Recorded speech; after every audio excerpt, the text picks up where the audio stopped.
Hello and welcome. I'm Leigh-Ann Gerrans and you're watching W News, broadcasting live from the Arabiya headquarters.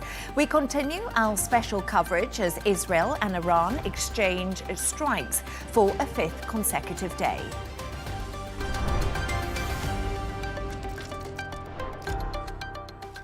A detailed analysis is coming up, but first let's take a look at the latest developments from our correspondent Nick Harper at the G7 summit in the Canadian Rocky Mountains. Well, the US President Donald Trump's abrupt departure from the G7 summit here in Canada created plenty of speculation as to why he needed to rush back to Washington. There was reporting that he had gathered his National Security Council, telling them to be prepared for his return to Washington and telling them to get the Situation Room at the White House ready. He is now back at the White House, monitoring those unfolding developments in the Middle East. Now, we heard from Emmanuel Macron, the French president, when Donald Trump was leaving, saying that Donald Trump was departing because he was going to work on a ceasefire proposal. However, the US president put out a couple of posts on social media trying to clarify the situation, saying that Emmanuel Macron was mistaken, saying that Macron always gets it wrong, and saying that he had certainly not returned to Washington to work on a ceasefire. He hinted instead that it was something much bigger than that, without elaborating. He also said that he had not reached out directly to Tehran to try and work out peace talks. He said that that was highly fabricated fake news. Speaking to reporters on Air Force One on his way back to Washington, he said that he was looking for a real end to the conflict, and he said he was not too much in the mood to negotiate. Now, the end goal for the US throughout all of this has been trying to work out a deal with Iran that would see it reducing its nuclear ambitions, scaling back its nuclear program in return for sanctions relief. Donald Trump gave Tehran a 60-day deadline to get that done. And of course, that has not taken place. And we have seen this escalation in tensions, the retaliatory strikes and airstrikes being carried out by Israel and Iran. It's now not clear exactly how all of this will end, whether it could be with an ultimate deal between the US and Iran focused on that nuclear program, or whether it might be a temporary de-escalation between Iran and Israel. Here in Canada, though, the G7 put out a statement late on Monday night, a statement that Donald Trump signed on to despite earlier opposition in the day. That statement calling for a de-escalation, also calling for a ceasefire in Gaza as well, and reiterating that the G7 believes that Iran can never have a nuclear weapon, but saying that Israel has the right to defend itself. The topic of the Middle East will undoubtedly still be discussed during the course of the day today, Tuesday, day 2 of the summit, despite the fact that really the focus of today was meant to be on Ukraine, with the inclusion of the Ukrainian President Volodymyr Zelensky, who is here for discussions with the other G7 leaders to try and look at ways to end that more than 3-year conflict with Russia. Nick Harper, Arabiya News, BAM. Now, US President Donald Trump has said he is not seeking a ceasefire between Iran and Israel, but rather something better, and that is a real end to the conflict between the two countries. His comments come following his early departure from the G7 summit in Canada. Take a listen. I'm not looking for a ceasefire. I didn't say I was looking for a ceasefire. That was Emmanuel, nice guy, but he doesn't get it right too often. But we're looking for better than a ceasefire. For more on this, I'm joined by John Limbert, former US Deputy Assistant Secretary of State for Iran. John, absolute pleasure to have you on the show. You have been an advocate for engagement with Iran despite your own troubled past as a hostage in Tehran. Can the US and Iran look past this latest escalation in fighting?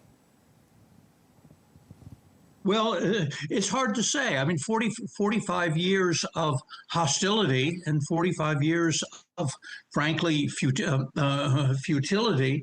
This is what people know how to do. We know how to threaten each other. We know how to insult each other. We know how to make accusations at each other. Doing something new, doing something different has proved hard. And it's going to take patience. It's going to take care. It's going to take watching language, taking care with language. It's being care to deal with frustrations. Diplomacy is always that way. It's not easy.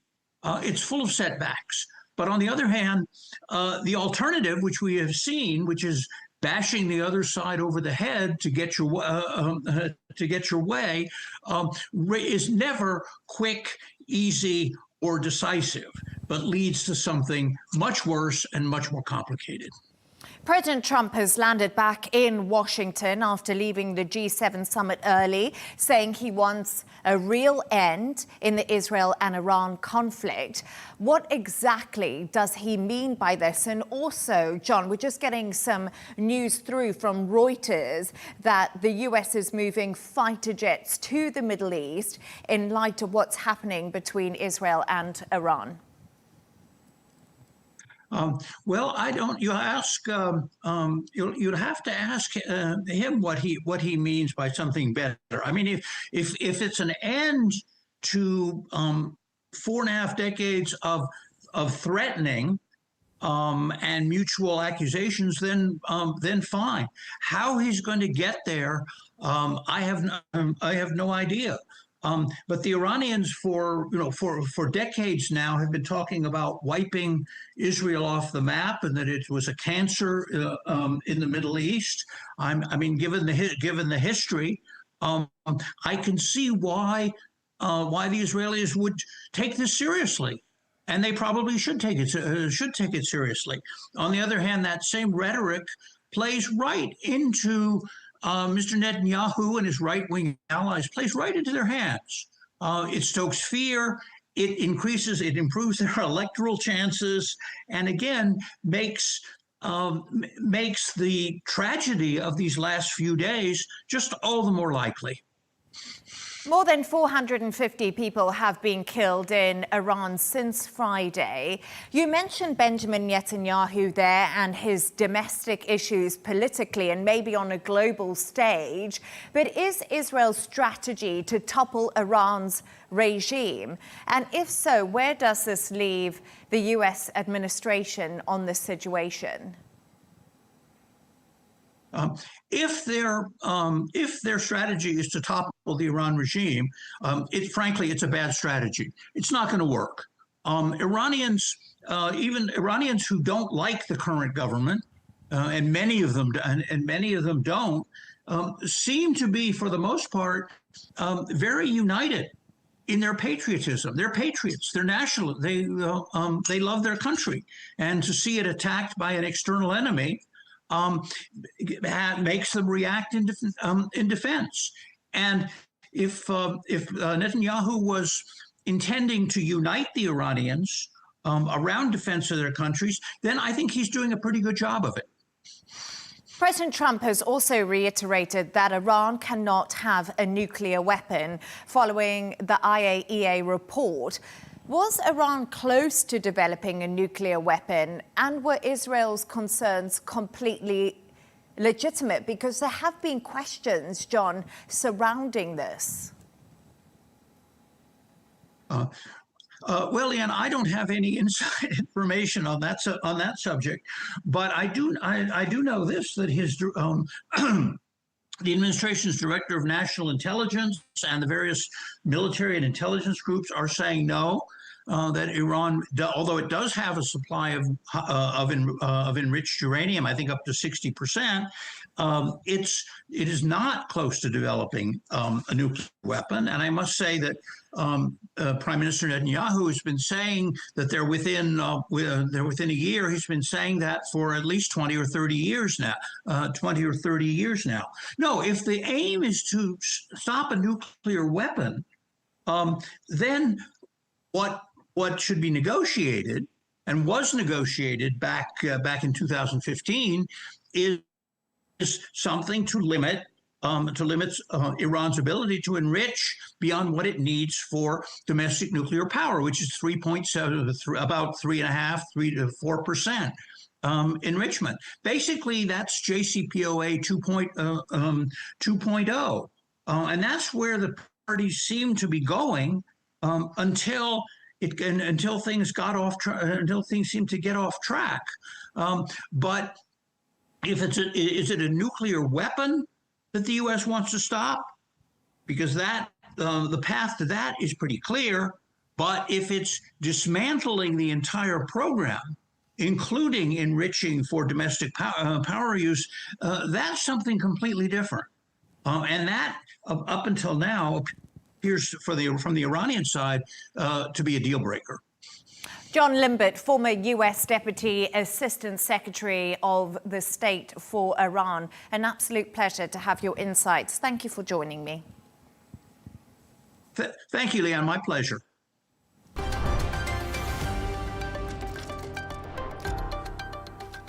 Now, Tehran has asked Qatar, Saudi Arabia and Oman to press US President Donald Trump to use his influence on Israel to agree an immediate ceasefire. In return, Iran would show greater flexibility in nuclear deal negotiations, and that's according to official Iranian sources. For more on this, I'm joined by Bassam Barabandi, former Syrian diplomat, consulate and researcher at the Center of Global Affairs. Bassam, pleasure to have you on. Israel has launched attacks on western Tehran today as the fighting enters a fifth day. How do you assess the positions of the Arab countries so far? And thank you for having me. I think the Arab countries, this is the first time the war between Iran and Israel is not on the Arab lands. So it's not in Syria, not in Iraq, not in Lebanon, not in Yemen. So it's direct war between them. Definitely all the Arab countries are concerned about this war and the consequences of this war, especially if Iran start hitting the oil establishment in the Gulf or American bases in different parts of the Arab world. So no one has an interest literally to this war to continue. I think everybody's waiting Iran to make a final decision on that, how to stop the war. Is not the United States. I disagree with Mr. John, what he was talking about before. I think the region needs stability. We need stability. We deserve stability in the Middle East. We need or deserve to be just normal countries, having normal life. And for sure, Iranian wasn't helping in achieving that. Is this the right way? Is the war the right way to solve this issue? I'm not sure, but from my perspective, I don't think Iran left anyone with any other option. We're back to the Arab countries. I think, again, they are worried. They don't want this war to expand. They don't need stabilization in the area. They don't need another distraction and instability in the whole region. So from that, I think they are doing the mediation between United States and Iran. They have major interest in that. It's not only humanitarian mediators. No, this is very strategic position for them. Is President Trump the only person who has leverage over Benjamin Netanyahu to stop the deadly strikes on Iran? And if so, does he have the will and the want to actually do this? Let's put it in a different way. I believe President Trump offered Iran a very good deal. He offered them to stop the uranium enrichment, waive the sanctions, and block the frozen money, and deal with Iran like just normal countries, ask Iran to stop its ballistic missiles and stop supporting the group that's stabilizing the region. In return, Iran will be just normal country and a lot of foreign investment money will come to Iran.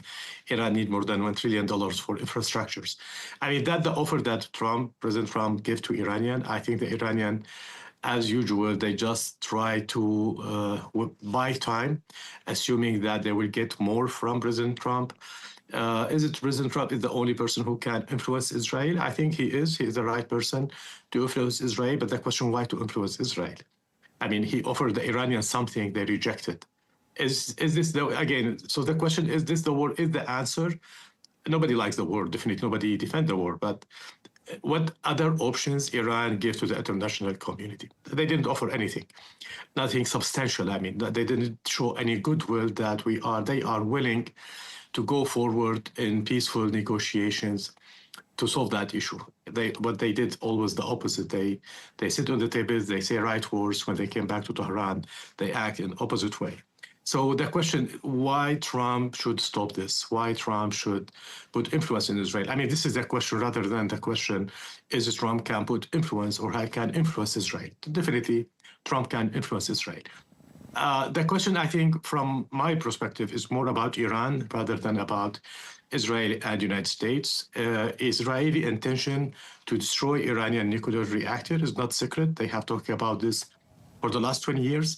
Netanyahu himself, he said this more than for the last 20 years. So it's not a secret that Israeli wants to do this.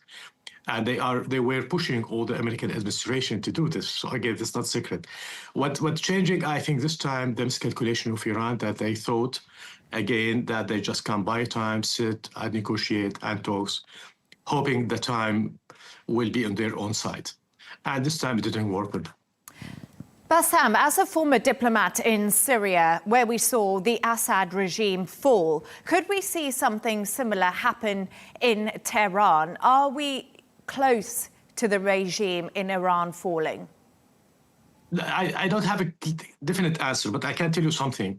There's a trend. There's a trend in the Middle East from Iraq, Saddam Hussein till now. There was long time of sanctions, military pressure that allowed too much for poverty within the societies in Syria, in Iran, in Iraq. There's so much small militias. We saw this everywhere. And there's so much poverty people under poverty line living everywhere. And so many people who start to work with the Americans, the Israelis, with other countries in Syria, all the intelligence, the war, they work in Syria till today. So all these elements is accumulated to reach to the point that the regime is really not controlling the land. There's a big gap between the government, the people, and the people. It's a huge gap. So we see only what we hear on the media, but in reality, on the ground, Iran is not secret. They have big issue in the water shortage. They have big issue in inflation. The unemployment rate is very high, and corruption is very big, and so on. So all the elements that make the regime collapse from inside is there. We saw this in Iraq. We saw this in Syria. Do we see this in Iran? Maybe not this time, but could be this is the first step toward the end. Based on the trend. So we talk about the trend that we saw in the region in the last 30 years. Bassam Barabandi, former Syrian diplomat, consulate and researcher at the Center of Global Affairs. Appreciate your insights. Thank you so much. Thank you, Anne.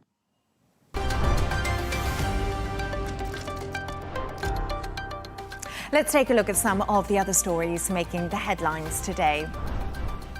At least 15 people have been killed and dozens more wounded in Russian strikes on the Ukrainian capital, Kyiv.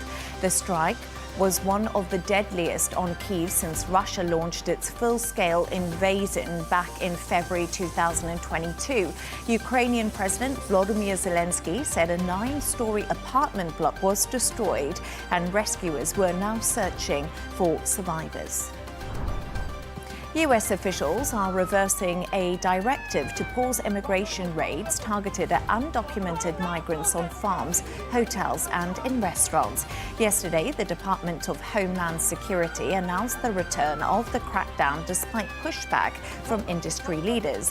White House Deputy Chief of Staff Stephen Miller demanded that ICE arrest at least 3,000 undocumented people a day to meet President Trump's mass deportation goals. Now, the US is considering extending its travel ban to 36 more countries, such as Cambodia and Egypt. A memo signed by US Secretary of State Marco Rubio details a 60-day timeline for the new countries added to the list to meet US security requirements and identify verification criteria. Earlier this month, President Trump announced a travel ban for 12 countries. Also in the US, California law enforcement officers who cover their faces while conducting official business could face a misdemeanor charge. 2 lawmakers seek to ban law enforcement at all levels of government from wearing masks during operations such as immigration raids. The No Secret Police Act requires officers to produce identification to the public in order to build transparency. And in the UK, NHS staff have spoken out about a worrying new trend of patients recording medical procedures for TikTok and also Instagram. Radiographers who take X-rays and scans fear the trend could compromise patient confidentiality and violate lead to staff privacy. The UK Society of Radiographers is calling for the NHS to implement policies to prevent patients from filming clinical procedures without permission.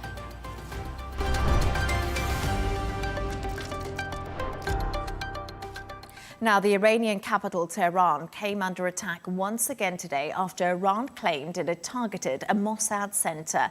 Meanwhile, new statements have emerged regarding Israel's strike on the headquarters of Iran's state television in Tehran yesterday. Local reports say at least 3 people were killed. For more on this, I'm joined by Omid Habibinia, a former deputy editor at Iran's state broadcaster in Tehran, who is now based in London. Omid, an absolute pleasure to have you on the show. Yesterday, an Israeli missile strike hit Iranian state broadcaster on live TV. Do you have accurate information about the casualties and the aftermath of the attack that we saw yesterday? Thank you to having me. First of all, I have to say that there are a mixture of the emotion among the Iranian population regarding the attack of the IRIB, the main building in the state TV. But we heard this morning that another one has killed. Yesterday, two of the newsroom staffs, one editor and one of the staffs has pronounced dead. And today they announced another one who has died. So the total number of the deaths is rising to 3. And I heard from some sources that there are some people in critical situation, and at least 20 people have been injured. Thank you so much for that clarification. Could you also give us an idea of the Iranian media and its role? Are these independent media outlets, or is the media divided between pro-government and also opposition media? So the people in Iran look to the state media, and especially in this case, IRIB, state TV and radio, as a propaganda machine. So they have a mixture of the feeling about this attack happened. Some of them, they say that this is the state of the shock for them, because they didn't expect it that the state TV has been targeted. But there are some people that are saying that this is the propaganda machine, and they somehow they are happy to if they can stop the operation, because they saying they are not broadcasting truth or reflecting the reality in the street. They are doing the propaganda. That's what the total whole the state and the government and the regime they are actually wanted. There are some allegations against some of the reporters in the IRB. They are saying that they are making the file for them. They are also participate in the integration when the political activists has arrested, and some of them that are forced to do the confession against themselves, so they were present. So there are some kind of the mixture of feeling. But regarding the television, his own research media center, where I was also working there are only 30% of people that are watching TV news or Shabake Khabar that was hit yesterday, that for the main source of the news. And only 20% of them, they think they are going to have to some kind of trust to this state news source of the news.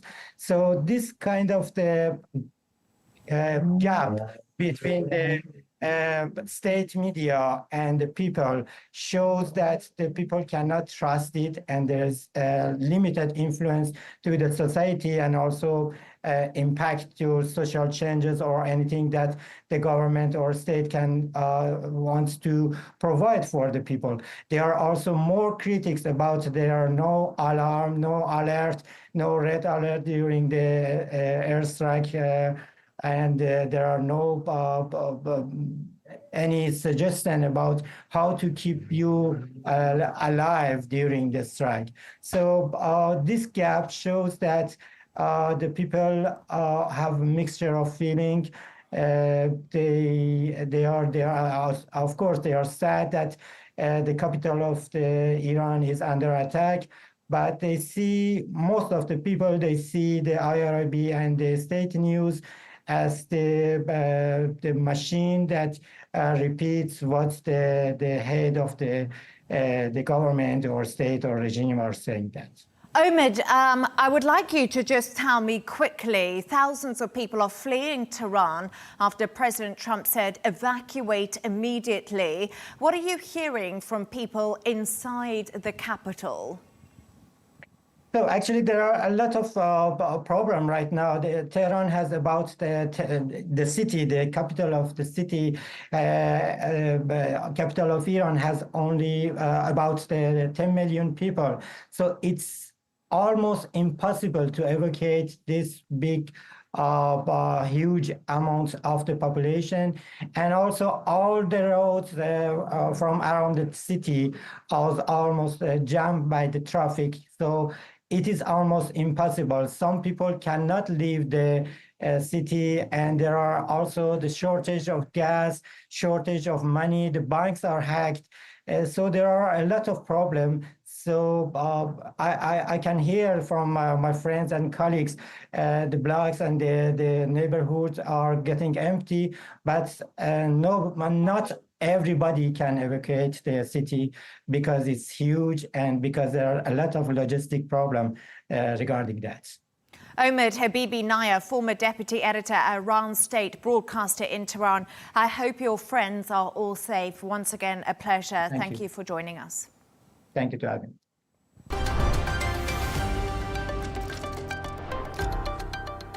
Let's take a look at the top business news now.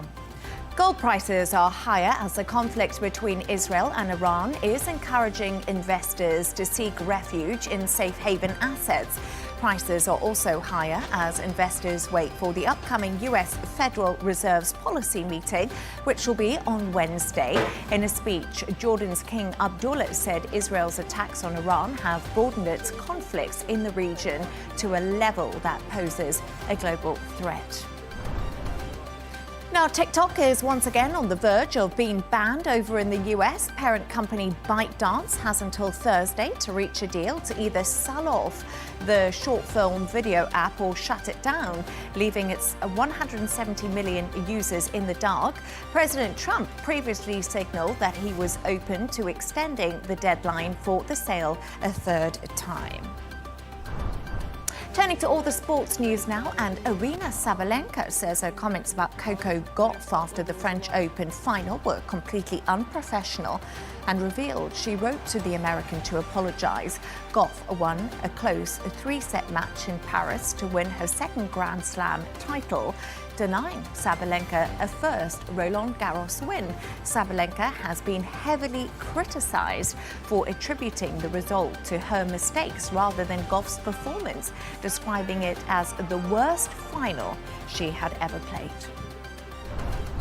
More tennis now, and British tennis star Katie Boulter has opened up about the level of abuse aimed at some tennis players and revealed she and her family had received death threats. Boulter shared her experiences with BBC Sport to highlight the issue of players receiving toxic messages online, which she believes comes from tennis gamblers who have lost money. The 28-year-old's examples included a message telling her to buy candles and a coffin for your entire family.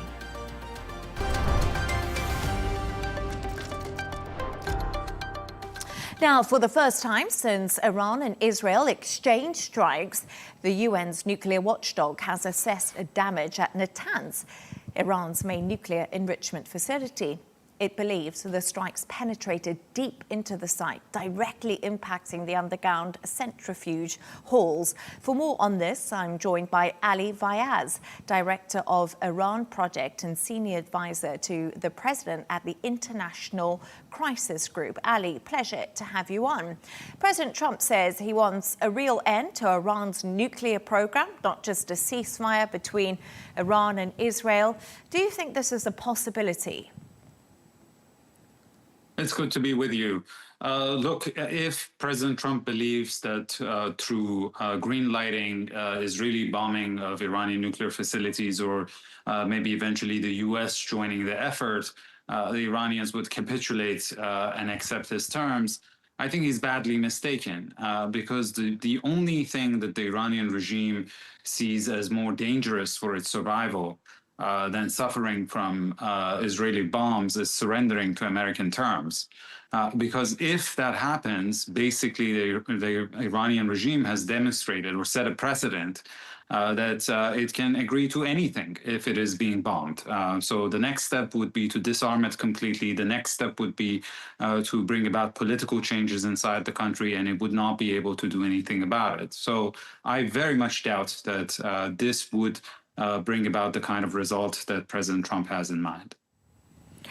So you think that Iran should not surrender. So right now, Iran is facing missile strikes from Israel, and things are ramping up. What does Iran do in this situation? Well, it's not that I think they shouldn't surrender. I'm saying that I don't think they would surrender. Nothing in the track record of the Islamic Republic in the past 46 years suggests that they are ready to capitulate. So they only see one option, which is to remain locked in this cycle of escalation and tit for tat, in the hope that Israel or the U.S. would blink first. Because it's one thing that is true. Israel and the U.S. have military escalation domination. But they have low threshold for pain.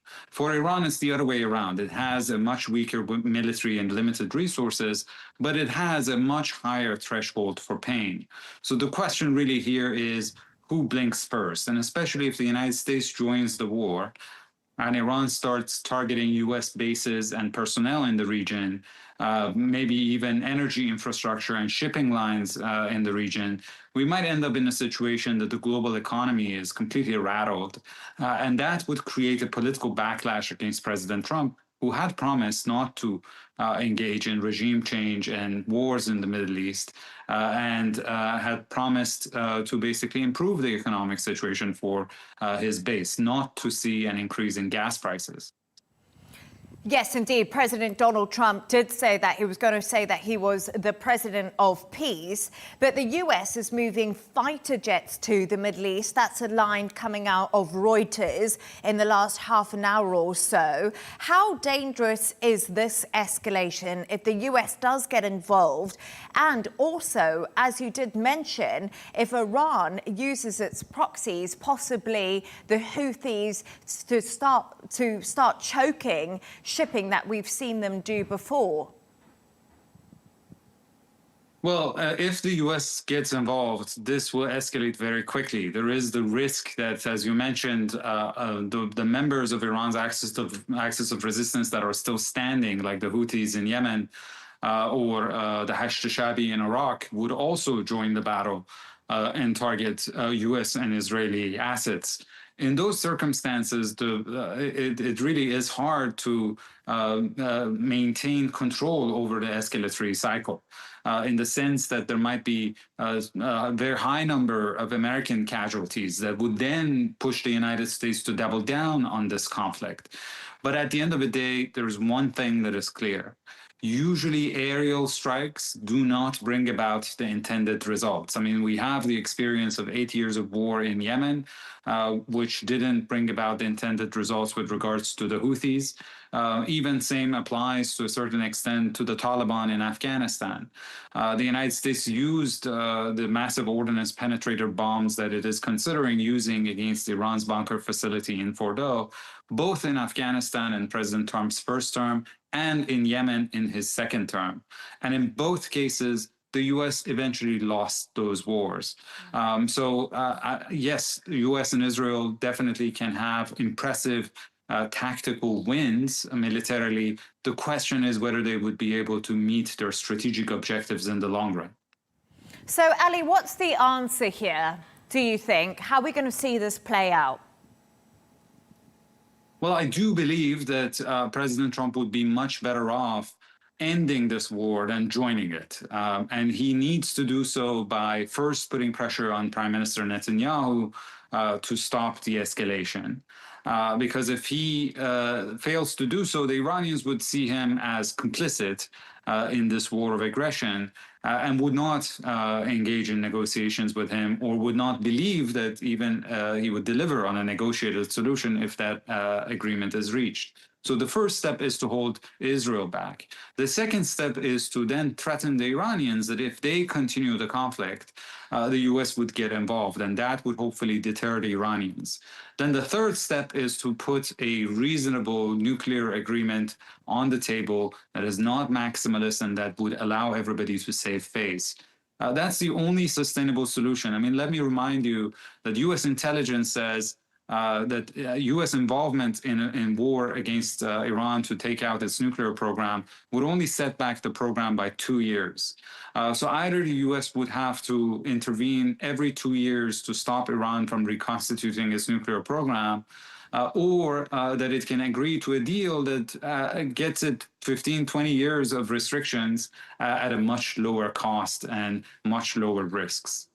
Ali Vaez, Director of the Iran Project and Senior Advisor to the President at the International Crisis Group. Great to have your insights. Hope to have you back on the show again soon.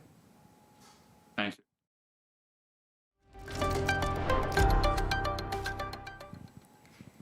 More than 450 people have been killed in Iran since the attacks with Israel started on Friday. Here's what people in Tehran have been saying. For now, we just want to leave Tehran for more safety, that's all. Because they said to evacuate Tehran, and that in itself has created a kind of fear in everyone. People feel like something really bad might happen in the city. That's why we want to go somewhere else for the time being. We don't have any plans. We're right here and not going anywhere. If anyone has to leave, it's the Israelis who should abandon their own country and go. I don't think it's just the work of one country, like Israel, for example. I don't think a country like Israel, no matter how much power it has, could so easily attack Iran with all its history in war and such things. No way we're staying. Where would we go? Evacuate Tehran? How could we do that? Well, some people might have a lot of savings or be in a good financial situation. Maybe they can leave. But us personally, I don't think we're going anywhere. I mean, we have no plans at all. With his action, Netanyahu showed that he makes no distinction between women, men or children. He only cares about his own interests, and his aim is nothing but bloodshed across the Middle East. For more on this, I'm joined by Asif Durrani, former Pakistani ambassador to Iran and also the UAE. Absolute pleasure to have you on. I really appreciate your time. You have previously said that an Israeli attack on Iran would bring the entire region to war. Does this mean that Israel's Western allies could also enter the fray? Thank you for having me. I said that this action of Israel will have devastating impact on the entire region, especially the immediate neighborhood, Iran's 7 neighbors, and also the Gulf region. And the immediate impact of Israel's attack has been that the oil prices have jumped up 10%.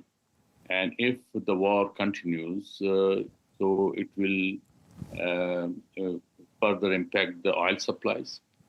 And more importantly, the world trade, which passes through Gulf of Hormuz, Strait of Hormuz, almost 33% of the oil supplies are transited through this strait. Those can be impacted if the area of conflict spreads. And Iran is just in a position to choke the Strait of Hormuz. And so here there is a need that all United States and other powers, they should prevail upon Israel to stop attacking Iran. Yes. There have been recent media reports claiming Pakistan has supplied non-nuclear ballistic missiles to Iran. Are these reports accurate? And if so, how many missiles have been supplied? Nonsensical. These are just social media generated reports, and there's no truth about it. And Pakistan's foreign minister yesterday categorically rejected these AI-generated reports. Yes. Thank you for clarifying that. Now, the Pakistani defense minister is attributed with a statement threatening to use a nuclear bomb against Israel. Could these statements be considered dangerous? And could they give Israel another pretext to continue attacking countries it does view as a possible threat? Again, wrong attribution to Pakistani defense minister. He did not say anything about Israel, except for condemning the attack. And more importantly, Iran itself has got the wherewithal to make its own missiles. As far as its nuclear program is concerned, it is under IAEA safeguards, and the facilities which Israel attacked in Natanz and in Fordo and Isfahan are actually under the IAEA safeguards. So in a way, Israel is an aggression of the IAEA safeguards. And more importantly, Iran cannot be so naive to develop its so-called nuclear weapon program under the noses of the IAEA. At all they have to do it, they will do it somewhere clandestinely. So I think this is something which is cooked up. The purpose is to pressurize Iran to the maximum. Yes. Pakistan has shut its border with neighboring Iran as Tehran trade strikes with Israel. What does this mean for your citizens trapped in the country and also their safety? Sorry, I couldn't get the first part of your question. That's okay. I was just saying that Pakistan has shut its border with neighboring Iran as Tehran trade strikes with Israel. What exactly does this mean for citizens trapped inside Iran and also for their safety? No, actually, the Taftan border is open, and that route is open, but not the one which is closer to the sea. So Gadr-Imdan border crossing has been closed for obvious reasons. But on the upper side, in the north of the region, the Taftan border is open. Yes. And just one quick thought before I let you go, Asif. What's the answer to this escalating conflict between Israel and Iran? Who are the best mediators to get a diplomatic solution? Is that what you think the answer is, rather than the conflict carrying on and us possibly seeing, as you did mention, real problems in the Strait of Hormuz? I think mediation can be done by anyone, but more important is the political will by the parties. I invite you to Foreign Minister Araghchi's statement that if Israel stops attacking Iran, we will also stop. So it's, I think, a very significant statement, and I think that needs to be considered very seriously. And there is also need for all greater powers. They should call upon both the countries to cease their hostilities.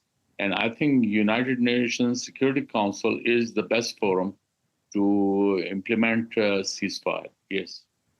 Asif Durrani, former Pakistani ambassador to Iran and the UAE. Brilliant to have you on. Thank you for your insights. Appreciate your time. Thank you. Israeli Defense Minister Israel Katz has issued a clear warning. Iran's Supreme Leader Ali Khamenei could face the same fate as Iraq's former President Saddam Hussein, who was quickly captured, tried and then executed after the 2003 US-led invasion. Elsewhere, in a speech today, Jordan's King Abdullah said Israel's attacks on Iran have broadened its conflicts in the region to a level that poses a global threat. For more on this, I'm joined by Babak Emi-Ani, who is an Iranian political and business analyst from London. A pleasure to have you on the show. Could Iran's supreme leader face a similar fate that we've just been reading there to Saddam Hussein? Has Israel isolated Iran's leader, leaving him with just nowhere to go? I totally agree with you. That seems to be his fate. And more importantly, we are facing a new world order era, and it's the Trump era. And by President Trump leaving G7 early is an indication that he doesn't want Europeans to be involved in anything to do with Israel and Iran war. And more importantly, if we look back a couple of days ago when President Trump had a conversation with President Putin, it seemed that was more important to the outcome of the war than G7. So what I'm trying to stress out here is that if Iranian regime is trying to split the world order by trying to get the China and Russia on its side against America and Israel, it's not going to work. That is not the way it's going to work. And that's how they see this, as a way of an exit strategy, by splitting the world order and also to get to escalate this to a world war event, which is nowhere is going to happen. There's no way they can play that game anymore. You have previously expressed concern that the Iranian regime was ultimately lured into direct confrontation with Israel. Would you be able to elaborate on this? And you also just mentioned war there. How close do you think we are to another world war? First of all, on the second part, I don't think we are anywhere near to a world war because nobody wants it. And right now, the way President Trump is running the world order is that the military superpowers make decisions. So it's mainly United States, Russia, and China. Now, China doesn't want higher oil prices, as you were discussing in previous conversation. Russia is more capitalist than all other countries, so they want to get back in improving their economy, so they want an end to Ukraine war, and they need American support in that respect. And what President Trump wants was peace and prosperity, because his entire policy is based on trade rather than wars. And this is the new era. On the other hand, you get regimes like Iran for the last 46, now we are into its 47th year. They have done nothing but export violence, terrorism, revolution. They thrive on warmongering and wars. They have actually introduced cheap warfare to the entire region. Previous to Iran regime, the Iran Islamic Republic regime, there wasn't cheap warfare. They invented cheap warfare, and they spread it even into Africa and other regions. So they are the cause of all the mayhem and all the chaos and all the miseries in the Middle East. And once they disappear, Middle East will prosper even more. I'm hearing you and what you're saying regarding Iran, but Iran didn't start this. Israel launched missile strikes on Iran first, and also, Iran are arguing that they have the right to defend themselves. Is that not a fair statement from the Iranians? At all not. They started this war 47 years ago when they have been talking about destruction and removing the entire Jewish states. They've been saying that for 47 years. So you imagine yourself, if you were in that position. For 47 years, you have an enemy looking to destroy you, to get rid of you, to annihilate you. And now that they are very close to a nuclear weapon, would you risk it? Would you wait for them to have the nuclear weapon? And so many discussions have been that they are not yet there. But what if they are wrong? If they are there or closer than that, can we take that risk? This is a regime who his entire philosophy is based on self-destruction. They thrive on self-destruction. They thrive on death and destruction. So can we trust them with nuclear weapons? They would proliferate nuclear weapons to all their militias. They are not like North Korea, who would just have nuclear weapons for their own protection. But this regime would proliferate it because they believe in a Shia imperialism in the region.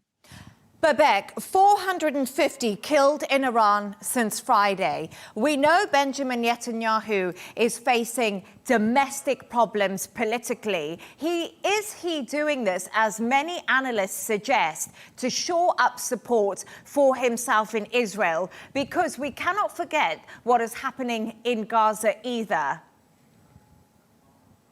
Well, whatever Benjamin Netanyahu, Prime Minister of Israel, is doing, he's doing it for his own people, for the protection of his own people. And if you look at his domestic policy, is to provide security and prosperity for his own people. If Prime Minister of Israel, Benjamin Netanyahu, foreign policies are a bit cruel, that's another discussion. We could discuss that. But when you come to Iranian regime, the Iranian regime, it considers the people of Iran as its first enemy.